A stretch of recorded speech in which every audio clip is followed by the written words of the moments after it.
So hello, everybody, and thank you so much for coming out to this webinar to practice our congressional testimony. This is a picture that was taken 3 weeks ago. I was in Washington, D.C. for 7 congressional meetings in person, as well as a luncheon about living organ donation. So we are on the map with the federal government and Congress, and we're also on the map in Colorado. So this is a really exciting time to be advocating for living organ donation. In this picture, you can see 5 organ donors. We were all attending the same luncheon, and so I decided to snap a picture, and you can see in the back it says the United States Senate. So we were in the building. This is just a quick reminder about the tragic state of for people with kidney disease in Colorado. We have 5,113 people on dialysis in Colorado, and we have around 3,567 who have currently an organ transplant. We have those 5,113 people who are desperately in need, and for a lot of them, that means a living kidney transplant, which we know lasts twice as long as the deceased donor kidney and is really the gold standard in kidney care. So we have 1,128 Coloradans on the wait list, but I was told that that is an underestimate of the number of people who would qualify for a living kidney if we did not have a shortage, that we would have actually 2/3 more than that on the wait list if we had no shortage whatsoever. And so as I am meeting with congressional members and speaking about living organ donation, it's a very overwhelming thing to picture 90,000 plus people on the wait list. So I have one person in my mind who I am really, it gives a sense of purpose and focus to my work. And so my person is Tonya Ingram. She died from the kidney shortage. She was on the wait list for 3 years. She testified in front of the Senate Finance Committee and said, "I'm afraid that the waiting time will kill me," and it wound up killing her. And she, died young and beautiful, and she should have been saved rather than being one of the many casualties from the organ shortage.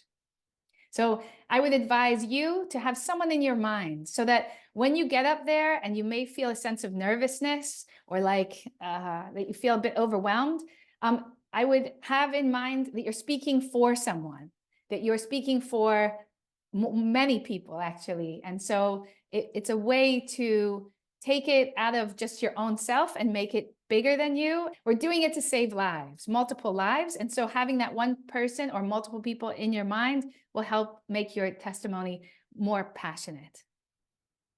So I feel that the formula is very easy to remember, hopefully. We will have up to 2 minutes to speak. And so when you're speaking to the health committee or on a congressional call, you'll just begin by introducing yourself.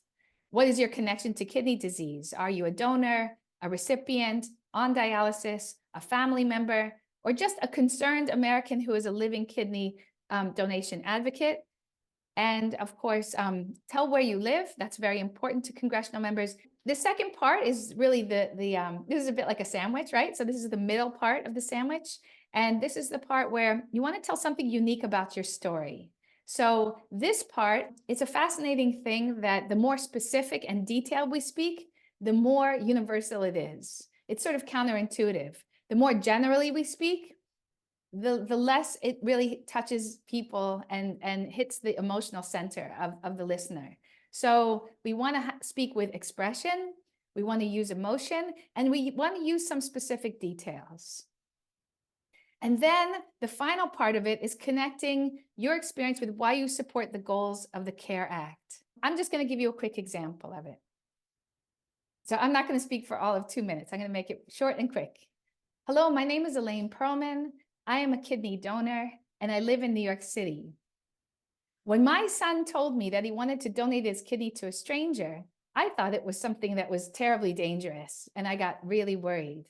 But then he explained to me that it is safer than giving birth, and I had already done that.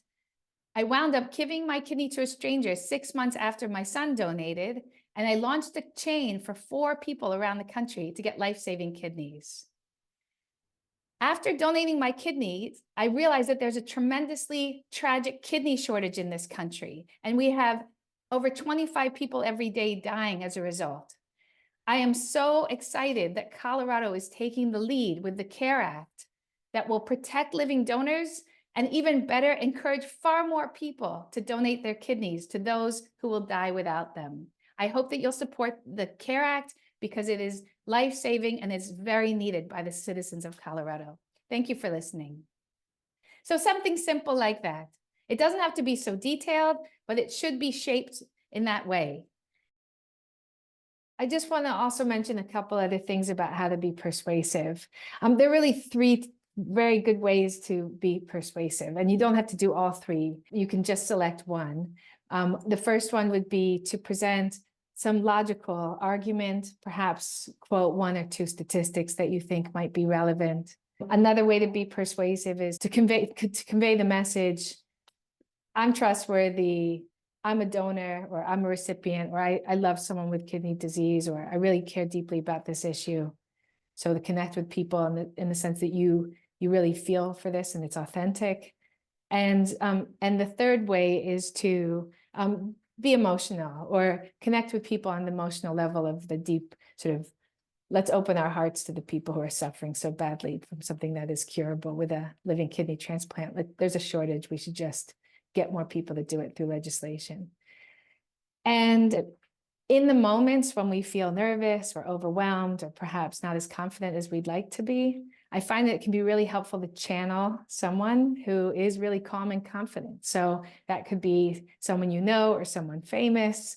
It's really your call, but just to sort of channel their energy. You'll, of course, be yourself, but you'll channel their calm and confidence. I find that that works. It's sort of a easy way to just feel good about what you're doing, which is you're providing life-saving testimony for people. And a lot of people who are on dialysis are too tired to do the advocacy that they would do if they had the energy. So we have the energy, we're healthy enough. We're going to get this life-saving legislation passed.